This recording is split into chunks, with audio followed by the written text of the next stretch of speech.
माझं नाव रामेश्वर आहे आणि मी एक सरकारी एसटी बस चालक आहे। मला बस चालवण्याचा तब्बल 20 वर्षाहून अधिक अनुभव आहे। या 20 वर्षात मी असंख्य मार्गावर बस चालवली आहे आणि प्रत्येक प्रकारच्या रस्त्यांवर स्वतःला सिद्ध केलं आहे। माझ्यासोबत एक कंडक्टरही होता ज्याचं नाव राजू होतं। राजू एक हुशार आणि प्रामाणिक माणूस होता। पूर्वी मी दुसऱ्या एका मार्गावर बस चालवत होतो, पण यावेळी माझी बदली नगर जिल्ह्यातील एका नवीन मार्गावर झाली होती। हा नवीन मार्ग काहीसा खास होता। आता मला अहिल्यानगरहून एका गावाकडे बस घेऊन जावी लागत होती।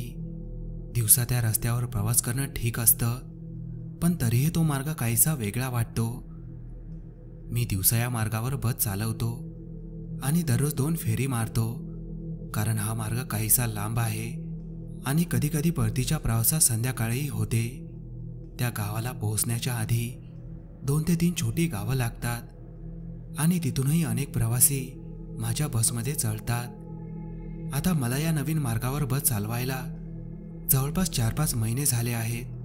दररोज मी या मार्गावर शहरातून त्या गावाकडे जातो आणि मग परत शहरात येतो। सगळं काही व्यवस्थित चालू होतं। एके दिवशी मी आणि राजू एका हॉटेलमध्ये बसून चहा पीत होतो, तेव्हा राजू मला म्हणाला, रामेश्वर भाऊ, तुम्ही कधी या मार्गाबद्दल काही विचित्र गोष्टी ऐकल्या आहेत का? मी म्हणालो, नाही तर? त्यावर राजू म्हणाला, भाऊ, मी ऐकलं आहे की हा मार्ग दिवसा ठीक असतो, पण रात्री मात्र तो भयानक असतो, धोकादायक असतो। असं म्हणतात की इथे रात्री अनेक लोकांसोबत विचित्र घटना घडतात। काही लोक तर अदृश्यही झाले आहेत आणि त्यांचा आजपर्यंत शोध लागलेला नाही। मग तो पुढे म्हणाला, भाऊ, मी गाडीत बसलेल्या प्रवाशांकडूनही हे बऱ्याच वेळा ऐकलं आहे। त्यावर मी हसत म्हणालो, काय रे राजू, तूही या गोष्टींवर विश्वास ठेवतो का? हे सगळं फक्त अफवा आहेत। असल्या गोष्टी अनेक गावांमध्ये प्रसिद्ध असतात। तू काही काळजी करू नकोस, असं काहीही नसतं। आणि तुला माहीत आहेच की आपण या मार्गावर बऱ्याच काळापासून प्रवास करत आहोत आणि आपल्याला काहीच विचित्र वाटलेलं नाही। तेव्हा राजू म्हणाला, भाऊ, आपण या मार्गावर रात्रीच्या वेळी कधी गेलोच नाही ना? मी त्याला म्हणालो, अरे राजू, तू कशा गोष्टी पकडून बसलास? यामध्ये काहीही तथ्य नाही आणि रात्री जाण्याची वेळ आली तर बघूच कधीतरी। मग मी त्याला म्हणालो, हे सगळं सोड आणि आपल्या कामावर लक्ष केंद्रित कर। त्यानंतर आम्ही नेहमीप्रमाणे त्या मार्गावर बस चालवत राहिलो। मला खरं तर भूतप्रेत यावर अजिबात विश्वास नव्हता, पण मला माहीतही नव्हतं की येणाऱ्या काही दिवसात माझ्यासोबत असं काही घडणार आहे ज्याची मी कल्पनाही केली नव्हती। सगळं व्यवस्थित सुरू होतं, पण मग तो दिवस आला ज्या दिवशी आमच्यासोबत ती घटना घडली। ती रात्र मी कधीही विसरू शकत नाही। तो प्रसंग आजही माझ्या डोळ्यांसमोर एक भयानक स्वप्नासारखा येतो आणि माझ्या अंगावर शहारा येतो। नेहमीप्रमाणेच मी माझी बस घेऊन निघालो आणि काही वेळाने आम्ही शहरात पोहोचलो। शहरात पोहोचताच मी माझ्या कंडक्टर राजूला म्हणालो, राजू, आपण बसचं काम करून घेऊया। इंजिनमध्ये काही समस्या येत आहेत आणि मी बऱ्याच दिवसांपासून याची नोंद घेत आहे, पण वेळ मिळत नव्हता म्हणून काम लांबणीवर टाकत होतो। पण आज आपल्याकडे वेळ आहे, आपण पटकन दुरुस्ती करून घेऊ आणि लगेच प्रवासी घेऊन गावाच्या दिशेने निघू। माझं बोलणं ऐकून राजूही मान्य करतो आणि म्हणतो, ठीक आहे भाऊ, आज बसचं काम करून घेऊया। तुम्हाला माहीतच आहे की सरकारी बसची अवस्था काय असते। गाडीचे पार्ट्स असोत किंवा संपूर्ण बॉडी, प्रत्येक गोष्टीची दुरुस्ती करावीच लागते। त्यानंतर मी आणि राजू बस घेऊन मेकॅनिककडे गेलो, जेणेकरून इंजिनची समस्या लवकरात लवकर ठीक होईल आणि पुढच्या प्रवासात कोणतीही अडचण येणार नाही। एसटी बसच्या वर्कशॉपमध्ये पोहोचताच आम्ही पाहिलं की तिथे आधीच अनेक गाड्या रांगेत उभ्या होत्या। तिथे बघून असं वाटत होतं की आज मेकॅनिककडे खूपच जास्त काम आहे। हे पाहून राजू थोडा अस्वस्थ झाला आणि म्हणाला, भाऊ, असं वाटतंय की आज आपल्याला बराच वेळ लागणार आहे। मी त्याला धीर देत म्हणालो, काही हरकत नाही राजू, बसचं काम गरजेचं आहे नाहीतर उद्या आपल्याला अजून त्रास होईल. मग आम्ही दोघांनी मेकॅनिकशी बोलून बसच्या इंजिनची समस्या सांगितली. त्याने आम्हाला थोडं वाट पाहण्यास सांगितलं. आम्ही दोघंही तिथे बसून बसच्या दुरुस्तीचं काम पूर्ण होण्याची वाट पाहत होतो. काही वेळानंतर मेकॅनिकने आपलं काम सुरू केलं. पण जसजसा वेळ जात होता तसतसं आम्हाला वाटू लागलं की आज काही जास्तच उशीर होणार आहे. राजू अस्वस्थ होत म्हणाला, भाऊ असं वाटतंय की आजची रात्र इथेच घालवावी लागेल. मी त्याला धीर देत म्हणालो, राजू थोडा वेळ आणखी थांबूया. मेकॅनिक आपलं काम करत आहे, थोडा वेळ लागेल. सुमारे 2 तासानंतर मेकॅनिकने हाताने इशारा करून सांगितलं की बसचं काम पूर्ण झालं आहे. आम्ही दोघांनीही सुटकेचा श्वास घेतला आणि आम्ही लगेचच बस घेऊन त्या डेपोमध्ये पोहोचलो, जिथून आम्हाला प्रवासी घेऊन त्या गावाकडे जायचं होतं. पण तिथे पोहोचल्यावर मला दिसलं की गावाच्या दिशेने जाणारी एकही सवारी तिथे नव्हती. मला आणि राजूला हे थोडं विचित्र वाटलं. मी राजूला म्हणालो, राजू आज तर एकही सवारी दिसत नाही आहे आणि अजून तर संध्याकाळही झाली नाही. राजूने इकडे तिकडे पाहिलं आणि म्हणाला, भाऊ वाटतंय की आज आपल्याला काहीसा जास्तच उशीर झाला आहे. कदाचित त्या सगळ्या सवाऱ्या दुसऱ्या कोणत्या तरी गाडीत निघून गेल्या असतील. मी विचार केला की राजू बरोबरच म्हणतोय. प्रवाशांना काय माहीत की आम्ही बस दुरुस्तीसाठी नेली होती आणि त्यांना आमची वाट बघण्याचं काही कारणही नव्हतं. मी याकडे दुर्लक्ष करून बस सुरू केली आणि गावाकडे निघण्याची तयारी केली. पण जसे मी बस सुरू केली आणि थोडं पुढे जाऊ लागलो तसा राजू म्हणाला, भाऊ आज आपण एक काम करूया. आपण दोघं इथेच थांबूया, एखाद्या हॉटेलमध्ये जाऊन आराम करूया. आपल्याला खूप उशीर झालाय आणि रात्री त्या रस्त्यावर जाणं थोडं धोकादायक असू शकतं. कदाचित त्या दिवशी मी जर राजूचा सल्ला ऐकला असता तर कदाचित ती घटना घडलीच नसती. मी राजूला म्हणालो, राजू आपण थांबू शकत नाही, आपल्याला जायलाच हवं. ही सरकारी बस आहे आणि आपल्याला तिला दुसऱ्या डेपोत पोहोचवणं आवश्यक आहे. आपण तिला असंच कुठेही सोडू शकत नाही. काहीही झालं तरी आपल्याला हा मार्ग पूर्ण करावाच लागेल. मग मी पुढे म्हणालो, तू काळजी करू नकोस, आपण रोज ह्या रस्त्याने जातो, त्यामुळे घाबरण्यासारखं काहीच नाही. माझं बोलणं ऐकून राजूही मान्य झाला आणि म्हणाला, ठीक आहे भाऊ, तुम्ही म्हणता आहात तर सगळं ठीकच असेल. त्यानंतर आम्ही दोघंही बसमध्ये बसलो आणि मी बस नगर शहरातून गावाकडे नेऊ लागलो. त्या दिवशी आम्हाला गावाकडे जाणारी एकही सवारी मिळाली नव्हती. आता रात्र होण्यासाठी थोडाच वेळ बाकी होता. मित्रांनो, मी ज्या घटनेबद्दल सांगतोय तो काळ हिवाळ्याचा होता.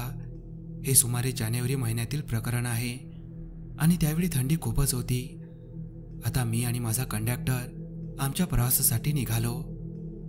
आम्ही साधारण दुपारी 5 वाजताच्या सुमारास तेथून निघालो. राजू माझ्यासोबत केबिनमध्ये बसला होता आणि आम्ही दोघं रस्त्यात थोड्या गप्पा मारत होतो. गावाच्या दिशेने जात असताना मी पाहिलं की रस्त्याच्या कडेला 2 माणसं उभी होती जी आम्हाला लिफ्ट मागत होती. मी राजूला विचारलं, राजू हे लोक या वेळेला कुठे जात असतील?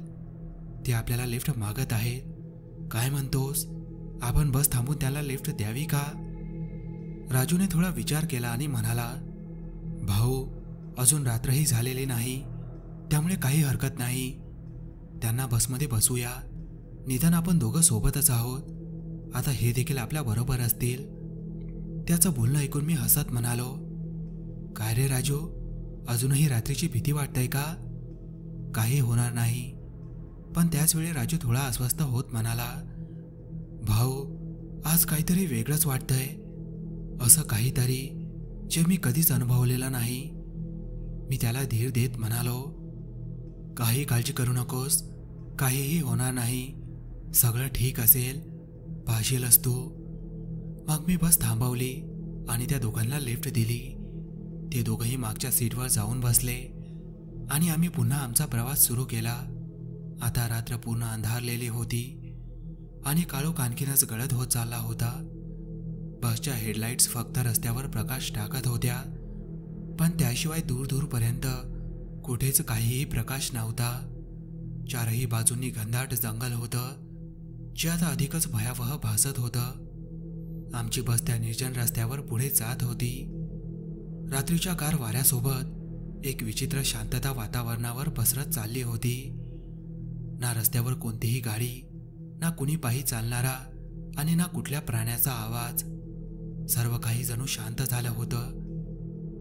रस्ता जसजसा पुढे जात होता तसतसा अंधार अधिकच वाढत चालला होता. फक्त बसच्या हेडलाईटच्या उजेडानेच रस्ता दिसत होता. दोन्ही बाजूंना घनदाट जंगल निश्चल उभं होतं. जणू तेही आमच्या प्रत्येक हालचालीकडे बघत होतं. थोडा वेळ बस चालवल्यानंतर मी पाहिलं की रस्त्याच्या कडेला 3 जण उभे होते. एक पुरुष, एक स्त्री आणि त्यांच्यासोबत एक छोटी मुलगी जी साधारण 5-7 वर्षाची असावी.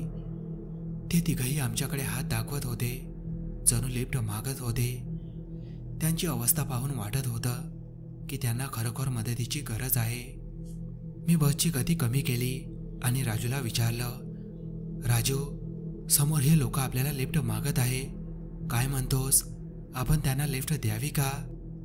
राजूने त्या लोकांकडे नीट पाहिलं आणि थोडा आश्चर्यचकित होत म्हणाला, भाऊ, ही काहीतरी विचित्र गोष्ट आहे. इतक्या रात्री हे लोक जंगलाच्या मधोमध रस्त्यावर काय करत असतील? मीही त्यांच्या स्थितीकडे लक्ष दिलं. त्या स्त्रीने पदर घेतलेला होता आणि तो पुरुष एका जागी सरळ उभा होता. ती लहान मुलगी तिच्या आईचा हात घट्ट पकडून उभी होती. ती तिच्या निरागस डोळ्यांनी आमच्या बसकडे टक लावून पाहत होती. राजूने त्या मुलीकडे पाहिलं आणि नरम स्वरात म्हणाला, भाऊ, त्यांच्यासोबत एक छोटी मुलगी आहे. कदाचित त्यांना खरंच मदतीची गरज असेल. त्या निरागस मुलीकडे पाहून मलाही तिच्यावर दया आली. मी राजूकडे पाहिलं आणि म्हणालो, ठीक आहे राजू, कदाचित आपण त्यांना गाडीमध्ये घ्यायला हवं. मग मी बस थांबवली. आता ते तिघेही हळूहळू बसच्या दिशेने येऊ लागले. जेव्हा ते बसच्या दरवाजाजवळ पोहोचले तेव्हा राजूने त्यांना विचारलं, तुम्हाला कुठे जायचं आहे? त्या पुरुषाने उत्तर दिलं, आम्हाला पुढच्या गावापर्यंत जायचं आहे. आमची गाडी खराब झाली आहे आणि आम्ही इथे अडकलो आहोत. राजूने त्यांच्या अवस्थेकडे पाहिलं आणि म्हणाला, ठीक आहे, तुम्ही बसमध्ये चढा, पण इतक्या रात्री या निर्जन ठिकाणी तुम्ही कसे अडकलात? त्या माणसाने एक दीर्घ श्वास घेतला आणि बसमध्ये चढताना म्हणाला, आम्हालाही वाटलं नव्हतं की अशी अडचण येईल. मुलीला खूप थंडी वाजत आहे, त्यामुळे लवकर घरी पोहोचणं आवश्यक आहे. त्या स्त्रीने अजूनही आपला पदर हटवलेला नव्हता आणि ती मुलगी तिच्या आईचा हात घट्ट पकडून उभी होती. मग राजूने त्यांना बसमध्ये बसण्याचा इशारा केला. ते तिघं हळूहळू बसच्या मागच्या सीटवर जाऊन बसले. राजूने दरवाजा बंद केला आणि माझ्या कॅबिनमध्ये तो येऊन बसला. मी पुन्हा बस सुरू केली आणि आम्ही त्या अंधाऱ्या रस्त्यावर पुढे जाऊ लागलो. पण आता बसच्या आतलं वातावरण आधीपेक्षा जास्त जळसळ वाटू लागलं होतं. त्यांच्या बसमध्ये चढल्यापासून आतल्या थंडीत अचानक खूप वाढ झाली होती. बसच्या आतलं वातावरण आता काहीसं वेगळंच वाटत होतं. जणू संपूर्ण गाडीवर कुणीतरी बर्फाची चादर टाकली होती. राजूने त्याची जॅकेट व्यवस्थित घट्ट केली आणि मलाही आता खूप थंडी जाणवू लागली होती. बसच्या काचांवर धुक्याचा थर बसायला लागला होता, ज्यामुळे बाहेरचं दृश्यही अस्पष्ट झालं होतं. प्रत्येक श्वासासोबत थंडी अधिकच तीव्र होत चालली होती. गाडीच्या आतली ही अनोखी थंडी आम्हाला अस्वस्थ करू लागली होती. राजूने माझ्याकडे पाहत भीतीने म्हटलं, भाऊ, ही थंडी काहीतरी जास्तच वाढली आहे. मी त्याच्याकडे पाहून हळूच म्हणालो, हो राजू, थंडी खूपच वाढली आहे. आता जसं जसं आम्ही पुढे जात होतो तशी थंडी आणखीनच वाढत चालली होती. मला बस चालवणंही कठीण जाऊ लागलं होतं. माझे हात सुन्न होऊ लागले होते. असं वाटत होतं की मी फार वेळ बस चालू शकणार नाही. असं काहीतरी आजपर्यंत मी कधीही अनुभवलं नव्हतं. ज्यात जाणवत होतं आता आमची बस त्या जंगलाच्या मधोमध त्या सुनसान रस्त्यावरून जात होती. त्या गावाचं अंतर अजूनही 2 तास दूर होतं. आसपास कुठलाही आवाज नव्हता, फक्त आमच्या गाडीच्या इंजिनचा गडगडाट आणि टायरांचा रस्त्यावरचा आवाज. रस्त्याच्या दोन्ही बाजूंनी फक्त घनदाट जंगल होतं. जणू तेही आमच्या प्रवासात सामील झालं होतं आणि आम्हाला पाहत होतं. पण अचानक बसच्या आतल्या दिव्यांनी टिमटिमायला सुरुवात केली. मी आणि राजूने एकमेकांकडे पाहिलं. आम्हाला काही समजत नव्हतं की हे काय होत आहे. तेव्हाच अचानक बस जोरजोरात हादरू लागली, जणू कोणीतरी तिला मागून ढकलत होतं. मी काही समजून घेईपर्यंत बस अचानक थांबली आणि हेडलाईट्स बंद झाल्या. आता संपूर्ण बस काळोखात बुडाली होती. राजूने घाबरून त्याचा मोबाईल काढला आणि फ्लॅशलाईट ऑन करून माझ्याकडे रोखला. तो घाबरत म्हणाला, भाऊ हे काय चाललंय? असं तर कधीच झालं नव्हतं. मीही घाबरलो होतो, पण स्वतःला सावरत म्हणालो, शक्यतो बसमध्ये काहीतरी तांत्रिक बिघाड झाला असेल. पण राजू, आजच तर आपण बसचं सर्व्हिसिंग करून घेतलं होतं, मग हे कसं झालं? मी माझ्या सीट खालून एक टॉर्च काढली आणि बसच्या बाहेर जाण्याचा प्रयत्न करू लागलो. तेव्हाच राजू घाबरून म्हणाला, भाऊ बाहेर जाऊ नका. मी त्याला म्हणालो, का रे राजू, असं का बोलतोयस? तेव्हा तो म्हणाला, भाऊ या निर्जन रस्त्यावर बाहेर जाणे म्हणजे धोक्याला आमंत्रण देणे आहे. आजपर्यंत मी या रस्त्याबद्दल जे काही ऐकलं आहे त्यातील सर्व अपघात रात्रीच झाले आहेत. म्हणूनच मी तुम्हाला बाहेर जाण्यापासून रोखत आहे. त्याच्या बोलण्याने मी म्हणालो, राजू तू पुन्हा त्याच गोष्टीमध्ये अडकून पडलास. काहीही होणार नाही. आणि जर मी बाहेर गेलो नाही तर आपल्याला संपूर्ण रात्र या रस्त्यावरच काढावी लागेल. तुला माहीतच आहे या रस्त्यावर रात्र काढणे काही सोपे काम नाही. इतकी थंडी आहे की काही मिनिटातच आपल्या शरीरातील रक्त गोठून जाईल आणि कदाचित आपले प्राणही जाऊ शकतात. मग मी राजूला म्हणालो, तू पण माझ्यासोबत बाहेर चल. आपण दोघे मिळून पाहूया की बसमध्ये नेमकी काय बिघाड झाली आहे. माझ्या बोलण्याने राजू तयार झाला आणि आम्ही दोघेही बसच्या बाहेर आलो. बाहेर आल्यावर मी पाहत होतो की सर्वत्र एक विचित्र शांतता पसरली आहे. पण मी त्याकडे फारशा लक्ष न देता इंजिन तपासायचं ठरवलं. मी बोनेट उघडलं आणि टॉर्चच्या प्रकाशात इंजिन तपासलं, पण तिथे मला काहीच समस्या दिसत नव्हती. मग मी टायरकडे पाहिलं तरीही काही बिघडलेलं दिसत नव्हतं. मात्र अचानक बस बंद पडणे आणि ते विचित्र हालचाल करणे हे मला समजू शकले नाही. मी विचार करत असतानाच मागून एका माणसाचा आवाज आला, अहो ड्रायव्हर, काय झाले? तुम्ही बसमध्ये रस्त्यातच का थांबवली? ही तीच व्यक्ती होती जी आमच्यासोबत शहरापासून काही अंतरावर बसमध्ये चढली होती. त्याने विचारल्यावर मी म्हणालो, बसमध्ये काहीतरी बिघाड झाला आहे म्हणून आम्ही पाहत आहोत. तो माणूस म्हणाला, मी काही मदत करू शकतो का? मी म्हणालो, तुम्ही काय मदत करणार? कदाचित बसमध्ये काही तांत्रिक समस्या आली आहे, पण आम्हाला कळत नाहीये नेमका काय झालंय तर. तो माणूस हसत म्हणाला, मी एक मेकॅनिकल इंजिनियर आहे, कदाचित मी काही मदत करू शकेन. मग तो पुन्हा इंजिन तपासतो आणि काही वेळानंतर म्हणतो, आता तुम्ही बस सुरू करून बघा. मी बसमध्ये चढून इंजिन सुरू करण्याचा प्रयत्न करतो. सुरुवातीला बस हलकीशी खळखळ आवाज करते आणि बंद होते. मी पुन्हा प्रयत्न करतो आणि यावेळी बस सुरू होते आणि तिचे हेडलाईट्सही चालू होतात. मला खूप आनंद होतो आणि मी त्या माणसाचे आभार मानतो. मग राजू आणि तो माणूस बसमध्ये चढतात. मात्र यावेळी तो माणूस आमच्या कॅबिनमध्येच बसतो. मी त्याला विचारतो, जर तुम्ही नसता तर आम्हाला कदाचित ही रात्र इथेच काढावी लागली असती. तो हसत म्हणाला, कदाचित तुमच्यासोबत मलाही इथेच रात्र घालवावी लागली असती. मी त्याला विचारलं, तुम्ही कुठे जात आहात? तो म्हणाला, आमच्या एका मित्राचं लग्न आहे, तिकडेच जात आहोत. मग तुम्ही मागच्या सीटवर जाऊन तुमच्या मित्रासोबत आरामात बसा. गाव आल्यावर मी तुम्हाला कळवेन. माझा मित्र मागच्या सीटवर आराम करत आहे. मी सुद्धा बसल्यावर झोपलो होतो, पण बस अचानक थांबली आणि माझी झोप उडाली. आता वाटलं तुमच्या कॅबिनमध्ये थोडा गप्पा मारूया. तो आमच्या जवळच राहतो आणि आम्ही तिघे गप्पा मारत बसतो. त्या गावाला पोहोचायला अजून 7-8 किलोमीटर बाकी होते.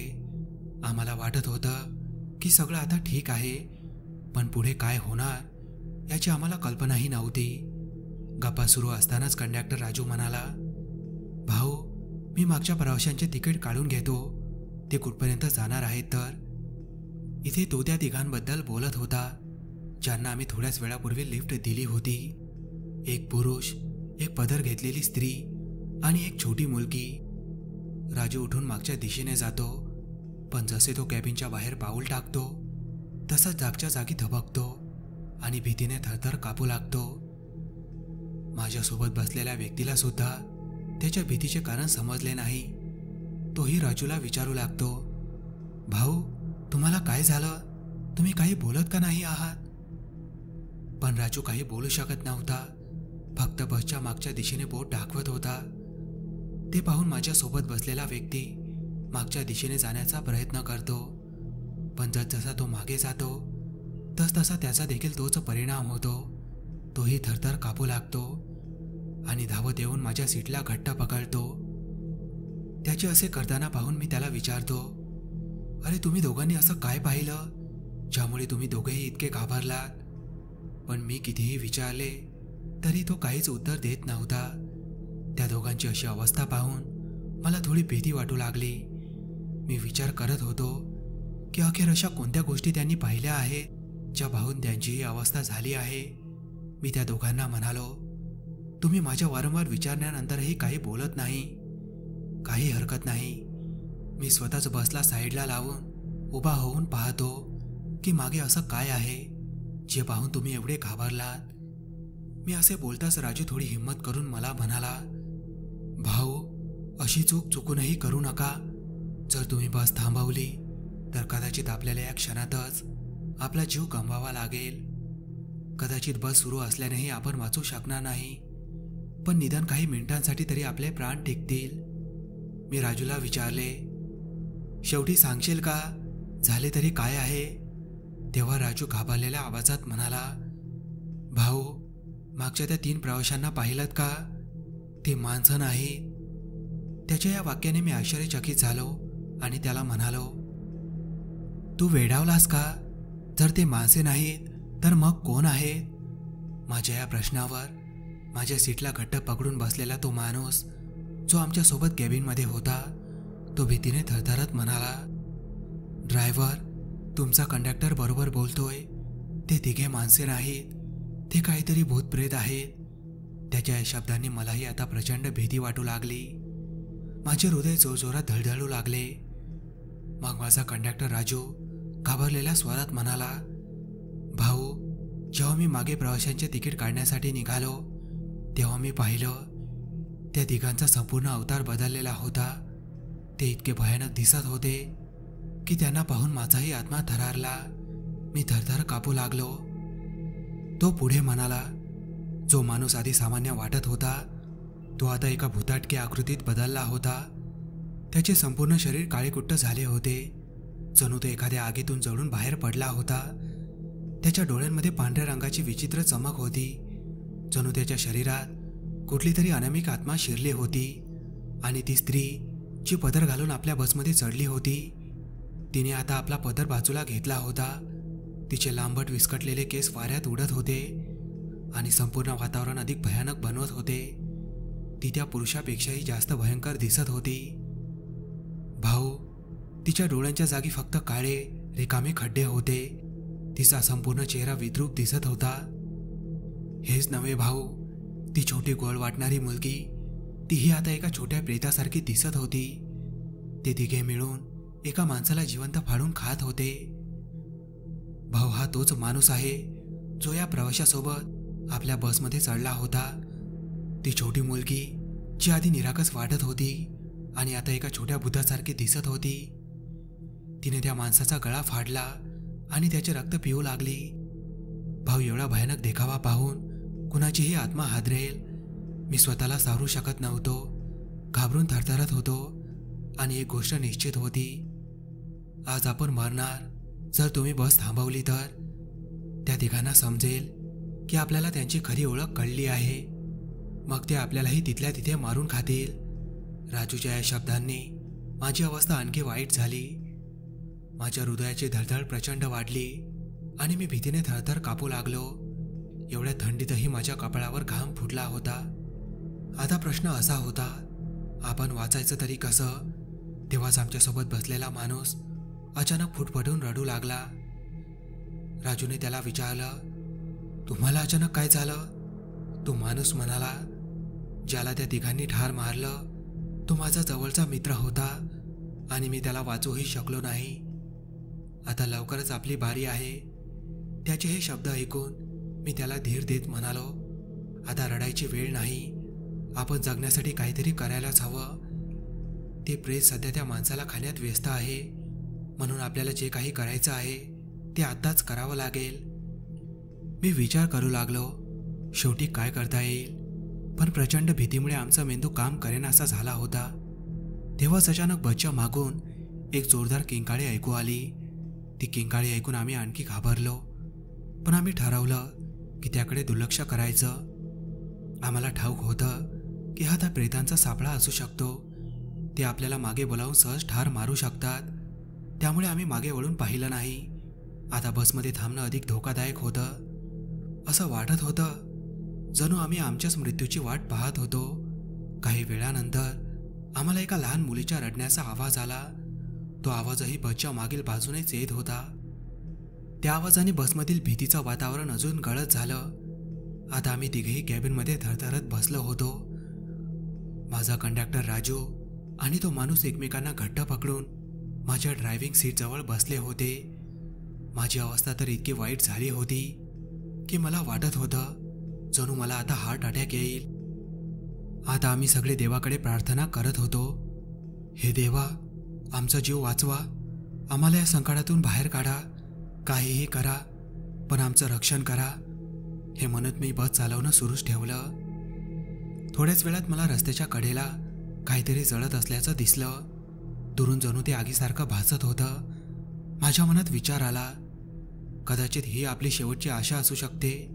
मी माझ्या कंडक्टर राजू आणि त्या माणसालाही त्या जळत्या वस्तूबद्दल सांगितलं. त्यांना हे समजताच त्यांच्या मनात थोडी का होईना पण जगण्याची आशा निर्माण झाली.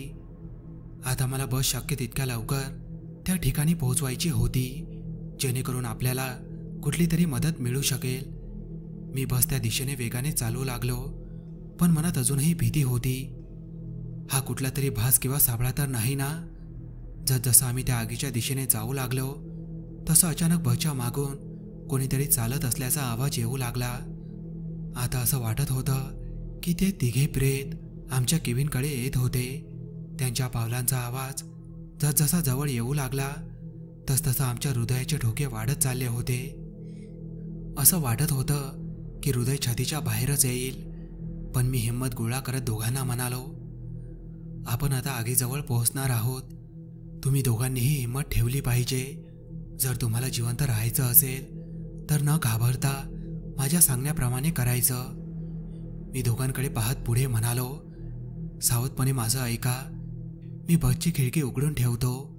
जसे आपण आगीजवळ पोहोचू मी खिडकीतून बाहेर उडी मारेल. तुम्ही दोघांनीही माझ्या मागोमाग उडी मारायची. उडी मारल्यानंतर शक्य तितक्या वेगाने त्या आगीपर्यंत पोहोचायचा प्रयत्न करा. हे लक्षात ठेवा, जर आपल्यापैकी कुणीही त्या आगीपर्यंत पोहोचू शकलं नाही तर आपणही त्या बसमधील माणसासारखेच भयानक मृत्यूला सामोरे जाऊ. आणि जर आपण असं केलं नाही तर मग तो आपल्याला त्या प्रेतांपासून कोणीही वाचू शकणार नाही. मी दोघांकडे पाहत पुढे म्हणालो, मला हे माहीत आहे की बसमधून उडी मारल्यानंतर आपल्याला गंभीर दुखापत होऊ शकते, पण आपल्या जीवासाठी एवढा धोका पत्करायलाच हवा. माझे हे बोलणे दोघांनीही मान्य केलं. आता मी बसची खिडकी उघडली, पण उडी मारण्यापूर्वी मी बसचा थोडा वेग कमी केला. फारसा नाही, कारण जर बस खूपच मंदावली असती तर त्या प्रेत्यांना संशय आला असता. जसे मी त्या आगीच्या थोड्या जवळ पोहोचलो मी बसमधून उडी मारली. उडी मारल्यानंतर मी काही अंतर रस्त्यावर घासत गेलो.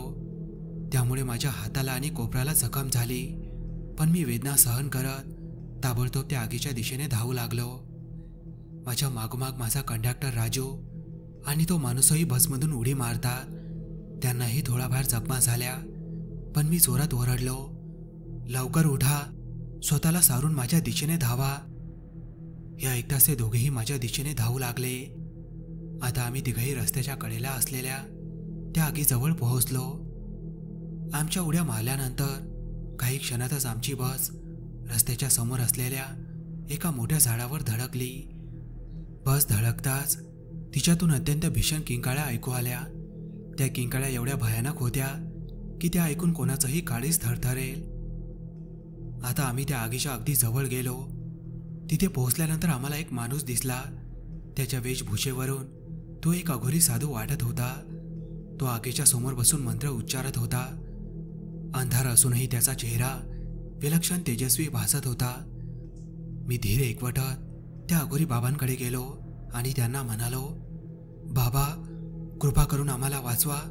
आमच्या जीवाला धोका आहे. आमच्या मागे 3 भयानक लोक लागले आहेत. नाही, ते लोक नाहीत, ते प्रेत आहेत. त्यांचा चेहराच भेसूर आहे. बाबा, आम्हाला या संकटातून बाहेर काढा. आता फक्त तुम्हीच आमची मदत करू शकता. माझ्या या बोलण्यावर अघोरी बाबांनी डोळे उघडले आणि आम्हा तिघांकडे एकटक पाहिलं आणि ते गंभीर स्वरात म्हणाले, मी जाणतो तुम्ही कुठल्या संकटात सापडलाय. ही 3 प्रेतात्मे आहेत जे या परिसरात खूप वर्षापासून भटकत आहेत आणि आज त्या तुमच्या बसमध्ये शिरल्या. तुम्ही घाबरू नका. मी त्यांची मुक्ती करून त्यांना या जगातून दूर पाठवीन. हे बोलून अघोरी बाबांनी त्यांच्या बाजूला ठेवलेल्या एका छोट्या पिशवीतून भस्म काढलं. मग त्यांनी मंत्रोच्चार करत ते भस्म आमच्या बसच्या दिशेने उडवलं. यानंतर बाबांनी जमिनीवर एका काडीने आमच्या भोवती एक गोल आखला. ते आमच्याकडे पाहून कठोर आवाजात म्हणाले, हे रिंगण ओलांडू नका. काहीही झालं तर या वर्तुळाच्या बाहेर पाऊल ठेवायचं नाही. यानंतर अघोरी बाबा बसच्या दिशेने जाऊ लागले. यानंतर त्यांनी पुन्हा एकदा भभूती काढली आणि मंत्रोच्चार करत ती बसच्या दिशेने फेकली. आता त्यांच्या मंत्रोच्चारामुळे बसच्या आतून अत्यंत भयंकर किंकाळ्या येऊ लागल्या. त्या किंकाळ्या एवढ्या भीषण होत्या की त्या ऐकून कोणाच्याही हृदयाचा धरकाप उडेल असं वाटत होतं. जणू त्या प्रेतात्म्यांना बाबांच्या मंत्रांमुळे असह्य वेदना होत होत्या. आणि अचानक एक जोरदार वादळ उठलं. त्या वाऱ्याच्या प्रचंड वेगामुळे आम्हाला जबरदस्त धक्के बसू लागले. पण आम्ही कसंबसं स्वतःला सावरलं. आम्ही त्या रिंगणातच उभे होतो. थोड्या वेळानंतर बसमधून येणाऱ्या किंकाळ्या थांबल्या. नंतर वादळाचा वेगही कमी होत गेला आणि शेवटी संपूर्ण शांत झालं. आता अघोरी बाबांनी देखील मंत्रोच्चार थांबवले. थोड्या वेळानंतर ते आमच्याकडे आले आणि म्हणाले, आता तुम्हाला घाबरण्याची काही गरज नाही. ते प्रेतात्मे आता मुक्त झाले आहेत. तुम्ही आता पूर्णपणे सुरक्षित आहात. ह्या ऐकताच आम्ही तिघांनी त्या बाबांचे आभार मानले. मी त्या अघोरी बाबांकडे पाहत म्हणालो, बाबा, आज तुमच्यामुळे आम्ही वाचलो. जर तुम्ही आमची मदत केली नसती तर त्या प्रेतात्म्यांनी आम्हाला ठार मारलं असतं. माझं हे बोलणं ऐकून बाबा मंद हसले आणि गंभीर स्वरात म्हणाले, मारणाऱ्यापेक्षा वाचवणारा मोठा असतो. तुमच्यावर महादेवाची कृपा आहे, म्हणूनच मी तुम्हाला इथे भेटलो. तुम्हाला मी वाचवलं नाही तर तुम्हाला स्वतः महादेवांनी वाचवलं आहे. हे बोलणे ऐकून त्यांनी आम्हाला पुढे जाण्याचा इशारा केला आणि म्हणाले, आता लवकर इथून निघून जा. हे ऐकताच आम्ही बसकडे निघालो. आमची बस एका झाडावर आदळली होती, पण तरीही ती रस्त्यावरच होती. झाडाला धडकल्यामुळे बसच्या समोरील काच फुटल्या होत्या, पण मोठं नुकसान झालं नव्हतं. मी बसमध्ये जाऊन बस स्टार्ट करण्याचा प्रयत्न केला आणि ती स्टार्ट झाली. मी ताबडतोब बॅक गिअर टाकून बस मागे घेतली. मग माझा कंडक्टर राजू आणि तो माणूसही चढला आणि आम्ही तिथून निघून गेलो. पण निघण्यापूर्वी शेवटचं मी त्या ठिकाणावर नजर टाकली जिथे त्या अघोरी बाबांनी आग पेटवली होती. पण आश्चर्याची गोष्ट म्हणजे तिथे ना अघोरी दिसत होता ना ती आग. आम्ही तिघही एकमेकांकडे आश्चर्याने पाहू लागलो. ते अघोरी बाबा अचानक कुठे गेले? कसं शक्य आहे की ती जळती आग क्षणातच गायब झाली? पण एक गोष्ट मात्र खरी होती, आम्ही जिवंत होतो आणि त्याचं कारण तो अघोरी बाबा होता. यानंतर मी बसचा वेग वाढवला आणि त्या ठिकाणापासून दूर निघून गेलो. मित्रांनो, ही थरारक भयकथा तुम्हाला कशी वाटली ते कमेंटमध्ये सांगायला विसरू नका. भेटूया लवकरच अशाच एका थरारक भयकथेसोबत.